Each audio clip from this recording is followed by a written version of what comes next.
معزز سامعین کرام، آپ سن رہے ہیں دیار اردو چینل پر سید امیر علی کی کتاب تاریخ اسلام، باب نمبر 4، خلافت راشدہ۔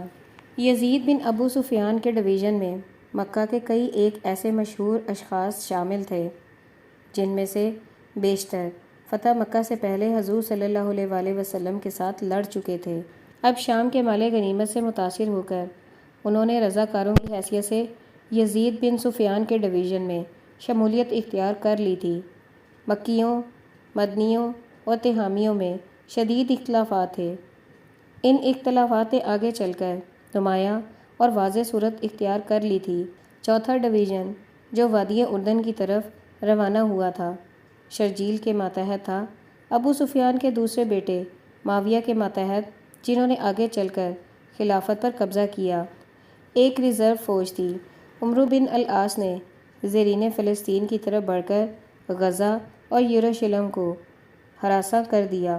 اسی اثنا میں ابو عبیدہ، شرجیل اور یزید نے تربیت کے ساتھ ایک دوسرے کی مدد کرتے ہوئے بصرہ اور دمشق کو گھیرے میں لے لیا۔ عرب جرنیلوں کے پاس جو فوج تھی اس کی مجموعی تعداد 35,000 تھی۔ یہ فوج اس سلطنت کی قوت اور ذرائع سے بہت کم تھی جس کے خلاف عرب بڑا حملہ کرنے کی تیاری کر رہے تھے۔ قسطنطنیہ کی روحی سلطنت بہت سے صوبوں کے چھن جانے کے باوجود بہت بڑی تھی۔ اس کے ذرائع، اس کی دولت اور اس کے سامان جنگ کا کوئی شمار نہیں تھا۔ اس سلطنت میں ایشیائے کوچک کا وسیع و عریض جزیرہ نما شامل تھا۔ یہ سلطنت 3 سمندروں میں گھری ہوئی تھی۔ اس میں شام، نونیشیا اور فلسطین کے بڑے بڑے سمندری شہر تھے۔ آس پاس کے ملکوں کا اناج گھر مصر کی ایک سلطنت کا حصہ تھا۔ ساحل مصر سے اوقیانوس کے کناروں تک کا سارا ساحلی علاقہ، جو ایک زمانے میں کارتھیج اور سیرینیا کی مملکتوں کے لیے مشہور تھا، اسی رومی سلطنت میں سمایا ہوا تھا۔ عربوں کے حملے کی روک تھام کے لیے ہرقل حمص پہنچ گیا۔ حمص میں سے اس نے 4 فوجیں عرب جرنیلوں سے لڑنے کے لیے روانہ کی۔ جب عربوں کو رومیوں کے ان ارادوں کا پتہ چلا تو مسلمانوں کے چاروں جرنیلوں نے فوراً نامہ پیام کے ذریعے یہ فیصلہ کر لیا کہ وہ سب کے سب اپنی اپنی فوجی طاقت کو ایک ہی مقام پر مرکوز کر دیں۔ چنانچہ مسلمانوں کے 4 دن ڈویژن اپریل 634 عیسوی میں جولان میں جمع ہو گئے۔ یہ مقام دریائے یرموک کے قریب تھا۔ اس پر رومیوں نے ایک بہت بڑی فوج جمع کر لی۔ یرموک ایک غیر مصروف دریا ہے جو حوران کی سطح مرتفع سے نکل کر جھیل گلیلی کے جنوب میں چند میل کے فاصلے پر یردن میں جا گرتا ہے۔ دونوں دریاؤں کے مقام اتصال سے 30 میل اوپر دریائے یرموک نصف دائرے کی صورت میں ایک چکر کاٹتا ہے، جس سے اتنا وسیع میدان بن جاتا ہے کہ اس میں ایک پوری فوج سما سکتی ہے۔ رومیوں نے اس مقام کو محفوظ خیال کرتے ہوئے یہاں ڈیرے ڈال دیے۔ دونوں فوجیں 2 ماہ تک آمنے سامنے پڑی رہیں، یہاں تک کہ حضرت عمر نے خالد بن ولید کو شام کی مہم پر بھیج دیا۔ صحرا کو عبور کرنے کے بعد خالد بن ولید عرب پہنچ گئے۔ رومیوں کو ان کے آنے کی اطلاع بعد میں ملی۔ ہرقل کی فوج میں 2,40,000 سپاہی تھے۔ عربوں کی فوج 40,000 سپاہیوں پر مشتمل تھی۔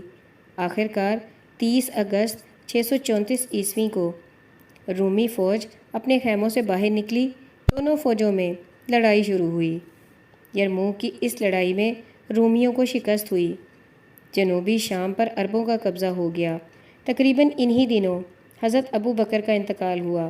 آپ کے انتقال کی خبر یرموک کی لڑائی شروع ہونے سے پہلے عرب کیمپ میں پہنچ چکی تھی، لیکن خالد بن ولید نے اسے جنگ جیت جانے کے بعد ظاہر کیا۔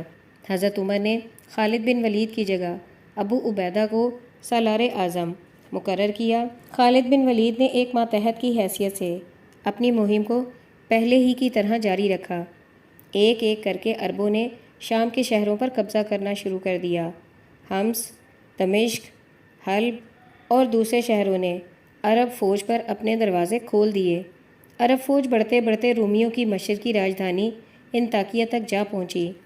اس کی حفاظت کے لیے رومیوں کی ایک بہت بڑی فوج موجود تھی، لیکن عربوں نے ایک مختصر سے محاصرے کے بعد اس شہر پر بھی قبضہ کر لیا۔ اسی اثنا میں عمرو بن العاص نے فلسطین میں نمایاں کامیابی حاصل کی۔ رومیوں نے فلسطین کو بچانے کے لیے ایک بہت بڑی فوج جمع کر لی۔ جنگ اجنادین میں اس رومی فوج کو شکست دینے کے بعد عربوں نے یروشلم بیت المقدس کا محاصرہ کر لیا۔ چند دن بعد بیت المقدس کے بطریق نے پیغام بھیجا کہ وہ بیت المقدس کو خلیفہ کے علاوہ کسی دوسرے شخص کے حوالے کرنے کو تیار نہیں۔ حضرت عمر نے بطریق کی اس شرط کو مان لیا۔ آپ بغیر کسی شان و شوکت کے صرف ایک غلام کے ہمراہ مدینے سے بیت المقدس کی طرف روانہ ہو پڑے اور پھر بطریق کے ہمراہ بیت المقدس میں داخل ہوئے۔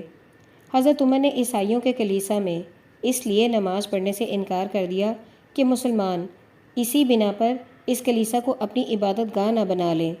حضرت عمر نے عیسائیوں اور یہودیوں کے لیے مکمل مذہبی آزادی کا اعلان کر دیا۔ آرمینیا اور کروسستان کے قبائل عراق پر حملہ کرتے تھے، اس لیے ان دونوں ملکوں کو فتح کر لیا گیا۔ جنوری 639 عیسوی میں رومیوں نے شام اور فلسطین پر پھر حملہ بول دیا۔ رومیوں کی تعداد اگرچہ بہت زیادہ تھی، پھر بھی انہیں شکست ہوئی۔ رومیوں کی شکست کے بعد شام پر عربوں کا پوری طرح سے قبضہ ہو گیا۔ رومیوں نے اپنی سرحدوں کے بہت سے شہروں کو ویران کر دیا تاکہ اس سے عربوں کی روک تھام کر سکیں، لیکن رومیوں کی یہ تدبیر کارگر نہ ہوئی۔ عرب فوجیں بحیرہ اسود کے کناروں تک پہنچ گئیں۔ عمرو بن العاص 4000 سپاہیوں کو لے کر مصر میں داخل ہو گئے۔ 3 ہفتوں کے اندر اندر عربوں نے پرنتیزیوں کو مصر سے نکال دیا۔ رومیوں نے سکندریہ میں پناہ لی، عربوں نے اسے بھی فتح کر لیا۔ مصر کی فتح کے بعد عربوں نے مصر کے کسانوں کی حالت کو بہتر بنانے کی طرف توجہ کی۔ زمین کو کسانوں کے حوالے کر دیا گیا۔ آبپاشی کے لیے اسی نہر کو صاف کرایا گیا جو بحیرہ روم اور بحیرہ کلزم کو ملاتی تھی۔ صنعت اور تجارت کو فروغ ہونے لگا۔ یہ بات سراسر غلط ہے کہ سکندریہ کے کتب خانے کو حضرت عمر کے حکم سے جلا دیا گیا۔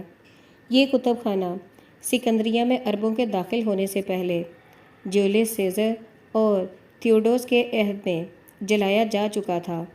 18 ہجری میں شمالی عرب اور شام میں طاعون اور قحط کی وجہ سے 25,000 لوگ مر گئے۔ ایک مرتبہ پھر خلیفہ نے، جن کی عمر اب 70 سال کی تھی، ایک خادم کے ہمراہ شام کا سفر کیا۔ واپسی پر حضرت عمر سلطنت کے نظم و نسق میں بہت زیادہ مصروف ہو گئے، لیکن ایک قاتل کے حملے نے آپ کو شہید کر دیا۔ آپ کی شہادت سے اسلام کو بہت زیادہ نقصان ہوا۔ مسلمانوں کی رہنمائی کے لیے آپ کی شخصیت نہایت موزوں تھی۔ آپ نے دیوان کے نام سے مالیات کا ایک محکمہ قائم کیا۔ صوبائی حکومتوں کے لیے دستور وضع کیے گئے۔ آپ دراز قامت، مضبوط اور خوبصورت تھے۔ سادگی اور کفایت شاری آپ کا شیوا تھا۔ رعایا کا معمولی سے معمولی شخص بھی آپ تک نہایت آسانی سے پہنچ سکتا تھا۔ آپ رات کے وقت بغیر کسی حفاظتی دستے کے لوگوں کی حالت سے آگاہ ہونے کے لیے مدینے کی گلیوں میں چکر کاٹتے۔ سبحان اللہ! اپنے زمانے کا سب سے بڑا حکمران کس قدر سادہ طبیعت تھا۔ باب نمبر 5 خلافت راشدہ۔ نمبر 2 حضرت عمر نہایت آسانی سے حضرت علی یا اپنے پاک باز بیٹے عبداللہ المعروف با ابن عمر کو اپنا جانشین مقرر کر سکتے تھے، لیکن آپ نے اپنی مخصوص فراست کے پیش نظر خلیفہ کا انتخاب مدینے کے 6 اکابر کے سپرد کر دیا۔ آپ نے اپنے پیش رو کی مثال سے ہٹ کر جو نیا راستہ پیدا کیا، اس نے آگے چل کر بنو امیہ کے لیے سازشوں کا موقع پیدا کر دیا۔ اس وقت مدینے میں بنو امیہ کی جماعت بڑی مضبوط تھی۔ بنو امیہ مدت سے بنو ہاشم اور آل رسول صلی اللہ علیہ وآلہ وسلم کے مخالف چلے آتے تھے۔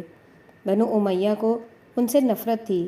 انہوں نے حضور صلی اللہ علیہ وآلہ وسلم کا بڑی تندہی سے پیچھا کیا۔ انہوں نے فتح مکہ کے بعد ذاتی مفاد کے پیش نظر اسلام قبول کر لیا تھا۔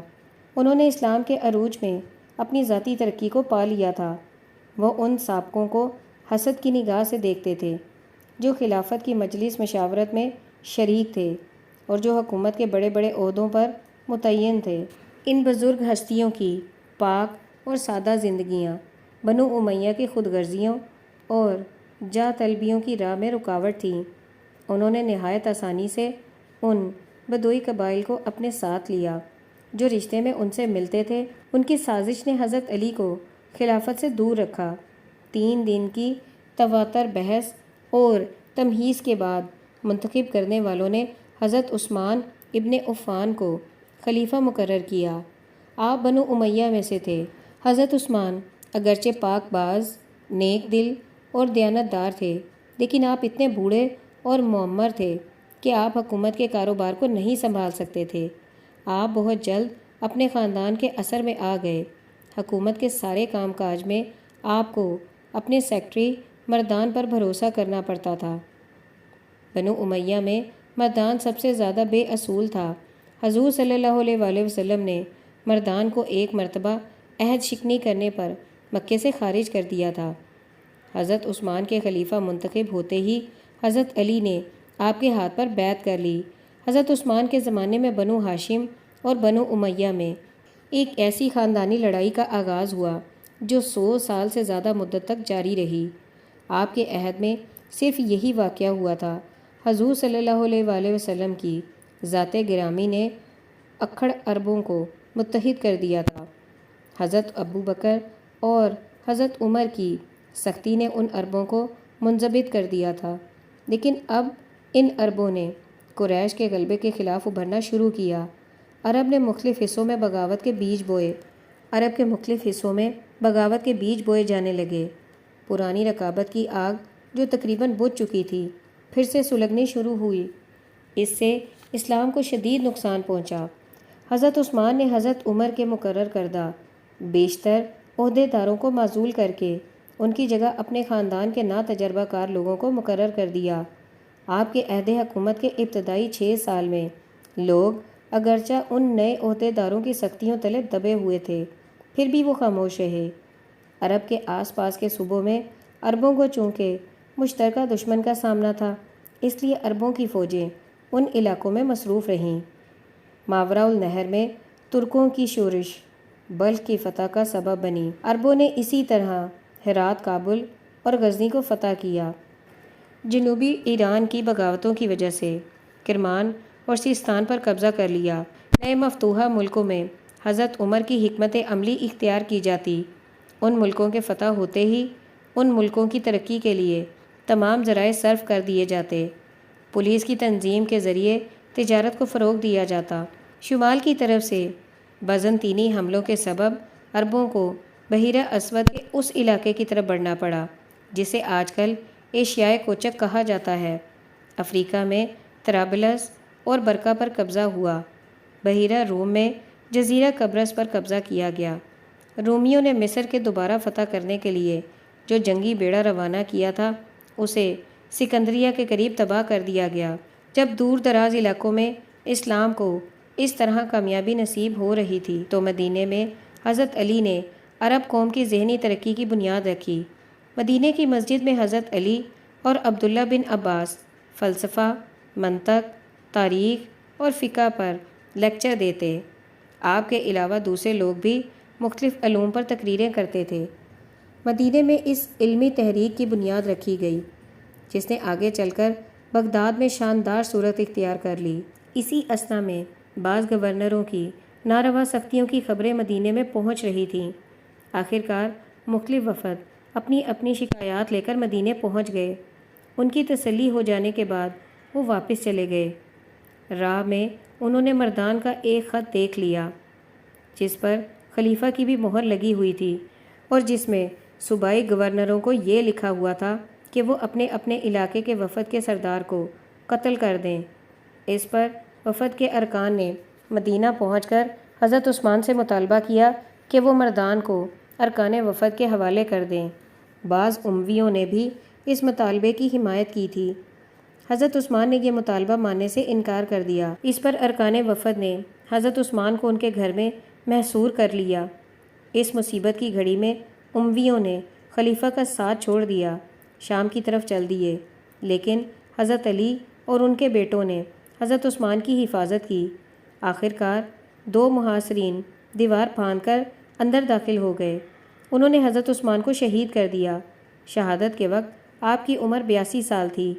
آپ اپنی پاکیزہ سیرت کے سبب بہت مشہور تھے۔ حضرت عثمان کی شہادت کے بعد 23 جون 656 عیسوی کو حضرت علی بغیر کسی مخالفت کے خلیفہ مقرر ہو گئے۔ آپ پچھلے 3 خلیفوں کے عہد میں خلافت کی مجلس مشاورت کے ممتاز رکن تھے۔ حضرت عمر کے عہدے میں جتنے بڑے بڑے انتظامی کام کیے گئے تھے ان سب میں حضرت علی کے مشورے شامل تھے۔ جب حضرت عمر بیت المقدس کے سفر پر روانہ ہوئے تھے تو آپ نے مدینے میں حضرت علی کو اپنا جانشین مقرر کیا تھا۔ خلیفہ منتخب ہوتے ہی آپ نے مسجد نبوی میں بیعت لی۔ بیعت لینے کے بعد آپ نے ان گورنروں کی معزولی کا حکم دیا جن کے متعلق حضرت عثمان کے عہد میں شکایات موصول ہو چکی تھیں۔ اس حکم سے وہ لوگ ناراض ہو گئے جو اپنے عہدوں سے اپنی ذات کو فائدہ پہنچا رہے تھے۔ بعض گورنروں نے اس حکم کو مان لیا اور بعض نے اس حکم کے خلاف بغاوت کر دی۔ شام کے گورنر معاویہ بن سفیان نے بھی بغاوت کا علم بلند کیا۔ اسی اثنا میں طلحہ اور زبیر مکہ میں حضرت عائشہ کے پاس پہنچ گئے۔ جنگ جمل میں طلحہ رضی اللہ تعالیٰ عنہ اور زبیر کی موت کے بعد حضرت عائشہ کو پورے احترام کے ساتھ مدینے پہنچا دیا گیا۔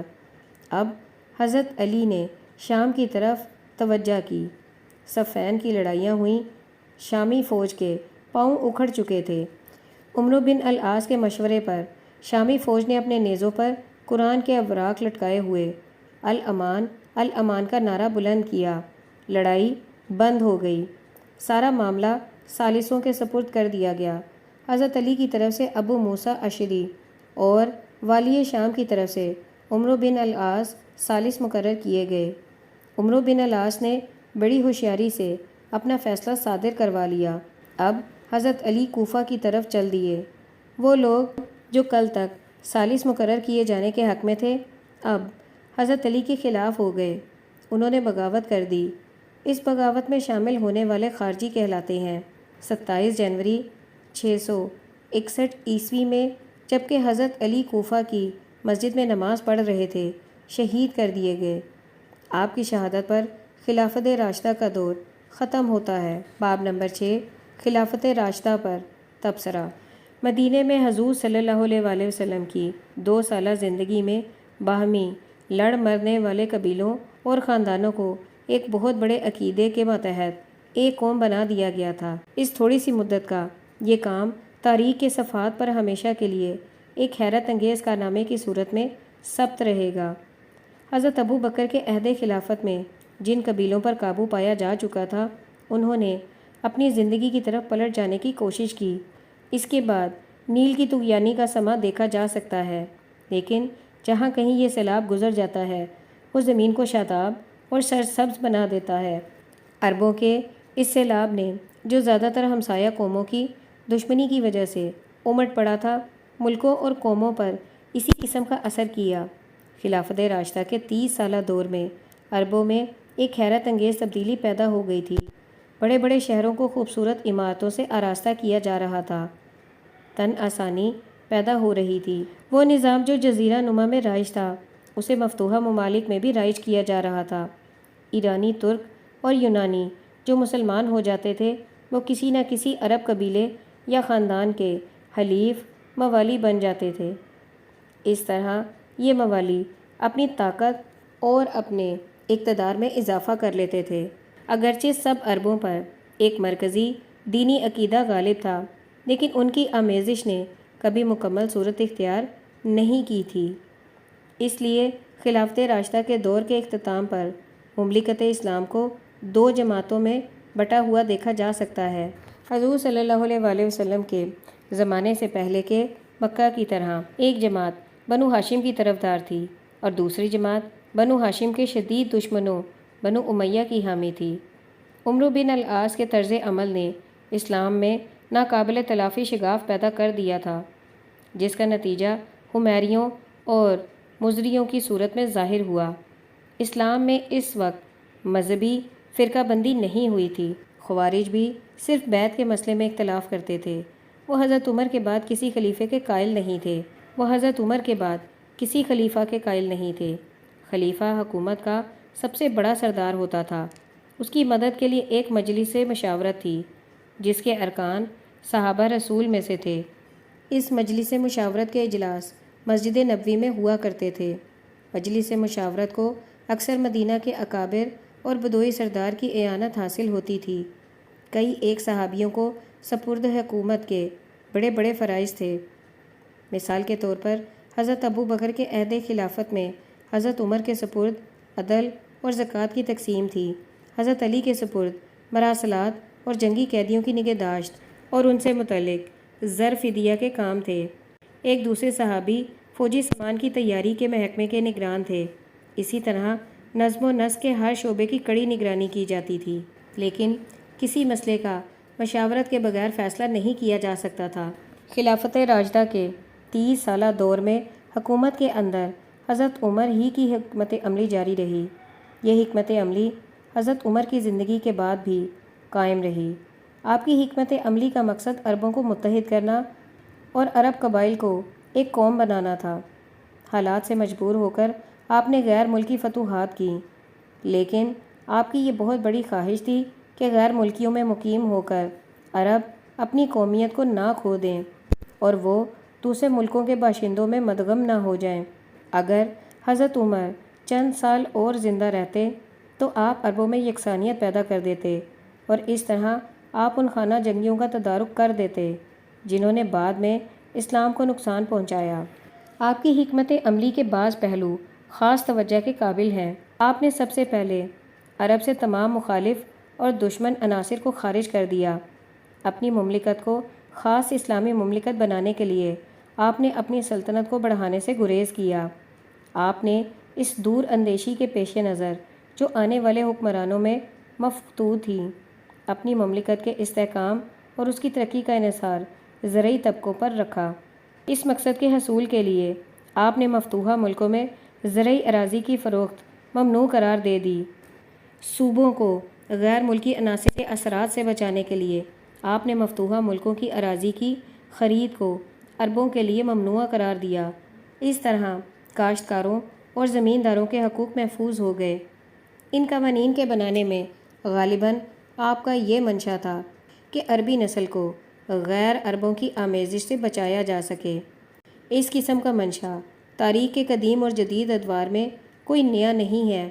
آپ نے عربوں کو جو حقوق دیے تھے اس کا یہ منشا ہرگز نہ تھا کہ رنگ، نسل یا قومیت اخوت کی راہ میں حائل ہو سکتے ہیں۔ حضرت عمر کے عہد میں اسلام کی بہت زیادہ اشاعت ہوئی۔ بہت سے غیر عرب قبیلوں کو عرب قبیلوں میں مدغم کر دیا گیا۔ اس حکمت پر بعد میں آنے والے تقریباً تمام خلیفوں نے عمل کیا۔ اس طرح بہت سے ایرانی قبیلے اپنا مذہب تبدیل کیے بغیر عرب خاندانوں کے موالی بن گئے۔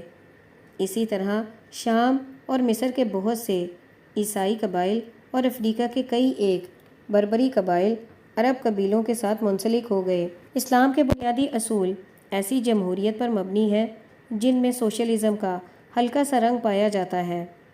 امیر اور غریب سب لوگ اللہ کی نظر میں ایک ہیں اور حکمران لوگوں کو بدامنی سے بچانے کے لیے اللہ کے نائب ہیں۔ مملکت کا مالیہ خلیفہ کی دولت بڑھانے پر صرف نہیں ہوتا تھا بلکہ وہ عوام کی بہتری پر خرچ کیا جاتا تھا۔ امیروں سے زکوٰۃ اس لیے لی جاتی تھی تاکہ اس سے غریبوں کی امداد کی جائے۔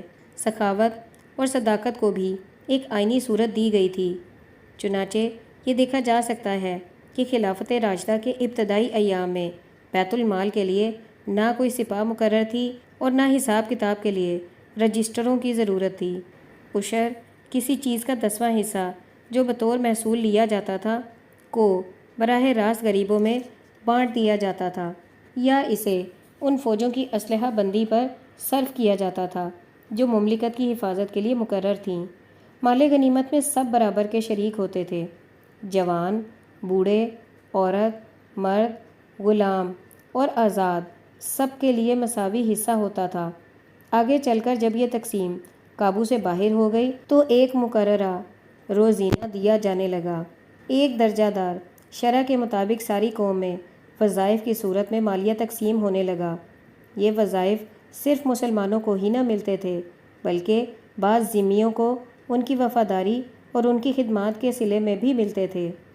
اراضی کی ملکیت کی مزید تقسیم کو نہ حضور صلی اللہ علیہ وسلم نے رائج کیا اور نہ ان کے خلیفہ حضرت عمر نے، کیونکہ اس تقسیم سے خاندان آخرکار محتاج ہو جاتے ہیں۔ اس قسم کے مواقع کی پیش بندی کے لیے مدینوں کی اراضی کو وقف کے ذریعے مزید تقسیم سے بچا لیا گیا، اور اسی مقصد کے پیش نظر مفتوحہ ملکوں کی پبلک اراضی سپاہیوں میں تقسیم کیے جانے کی نسبت مملکت کی ملکیت بنا لی گئی۔ اس کی آمدنی میں سے اخراجات منہا کرنے کے بعد باقی رقم ان لوگوں میں تقسیم کر دی جاتی تھی جو اس کے حقدار ہوتے تھے۔ بدقسمتی سے حضرت عثمان نے اپنے عہد میں اپنے جلیل القدر پیش رووں کی حکمت عملی کے خلاف قدم اٹھایا۔ آپ نے نہ صرف ان قبائل اور موزوں گورنروں کو ہٹا دیا جنہیں حضرت عمر نے مقرر کیا تھا، بلکہ اپنے ارکاب کے مطالبات پورے کرنے کے لیے نئے سرے سے عہدوں کی تقسیم کی۔ ریاست کی مملکت کو جو پبلک کی ملکیت تھی اپنے مشیروں کے کہنے پر اپنے قبیلے کے لوگوں میں بانٹ دیا۔ اس طرح امیر معاویہ نے سارے شام اور میسوپوٹیمیا کے تھوڑے حصے کی پبلک اراضی پر قبضہ کر لیا۔ اسی طرح سوات کو، جسے حضرت عمر نے حکومت کے لیے محفوظ کر رکھا تھا، حضرت عثمان نے اپنے قبیلے کے ایک خاندان کو دے دیا۔ بیت المال کو، جو حضرت ابوبکر اور حضرت عمر کے عہد میں ایک قومی امانت تھی، اپنے منظور نظر لوگوں کے لیے بارہا خالی کیا گیا۔ صوبوں کی دولت سے اموی مالدار بن گئے۔ اسی دولت نے انہیں سیاسی کشمکش میں امداد دی۔ حضرت عثمان نے ان مراعات کو واپس لے لیا اور ان کی جگہ ایسے قواعد نافذ کیے جو آپ کے پیش رووں سے بالکل مختلف تھے۔ آپ نے زمین کی فروخت کی اجازت دے دی۔ آپ نے سب سے پہلے فوجی جاگیریں قائم کی۔ حضرت علی کا زمانہ نظم و نسق سابقہ نظم کے نتائج کی خانہ جنگیوں کے باعث بے چینی میں گزرا، لیکن آپ نے جہاں کہیں آپ کا اختیار تھا بہت سے نئے مقرر شدہ گورنروں کو ہٹا کر حضرت عمر کی حکمت عملی اختیار کی۔ حضرت علی نے خلافت کے دفتروں کو محفوظ رکھنے کے لیے ایک محافظ خانہ بنوایا۔ آپ نے حاجج کا عہدہ قائم کیا۔ صاحب شرط کا نیا عہدہ بھی قائم کیا گیا۔ پولیس کی نئے سرے سے تنظیم کی گئی، ان کے فرائض منضبط کیے گئے۔ فتح مکہ اور جزیرہ نما عرب کے مطیع ہونے کے بعد حضور صلی اللہ علیہ وآلہ وسلم نے تمام بڑے بڑے شہروں اور صوبوں کے لیے گورنر مقرر کیے جنہیں امیر کہا جاتا تھا۔ حضرت عمر نے بھی اس خطاب کو جاری رکھا۔ حضرت عمر کو اسلام کے سیاسی نظم و نسق کا بانی کہا جا سکتا ہے۔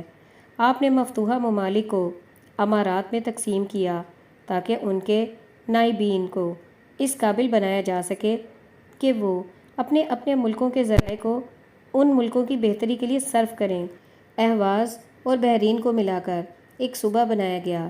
سیستان، مکران اور کرمان کو ملا کر ایک دوسرا صوبہ بنایا گیا۔ تبرستان اور خراسان علیحدہ علیحدہ صوبے رہے۔ جنوبی ایران 3 گورنروں کے ماتحت تھا۔ عراق کے لیے 2 گورنر مقرر تھے، ایک کا صدر مقام کوفہ تھا اور دوسرے کا ابصرہ تھا۔ اسی طرح سے شام کے بھی 2 گورنر تھے۔ شمالی اضلاع کے گورنر کا صدر مقام حمص تھا اور جنوبی حصے کے والی کا صدر مقام دمشق تھا۔ فلسطین ایک علیحدہ گورنر کے ماتحت تھا۔ افریقہ میں 3 گورنر تھے، ایک صوبہ بالائی مصر تھا، دوسرا صوبہ مصر خاص، تیسرا صوبہ صحرائے لیبیا کے پار کے علاقے پر مشتمل تھا۔ عرب کو 5 حصوں میں تقسیم کیا گیا تھا۔ چھوٹے چھوٹے صوبوں کے گورنر والی یا نائب کہلاتے تھے۔ بہت سے مقامات پر گورنر نماز میں امامت کے فرائض انجام دیتا اور جمعے کا خطبہ پڑھاتا، جو عام طور پر ایک سیاسی منشور ہوتا تھا۔ فلسطین، دمشق، حمص اور تنسرین کے لیے حضرت عمر نے نماز پڑھانے اور عدل کرنے کے لیے خاص قاضی مقرر کیے تھے۔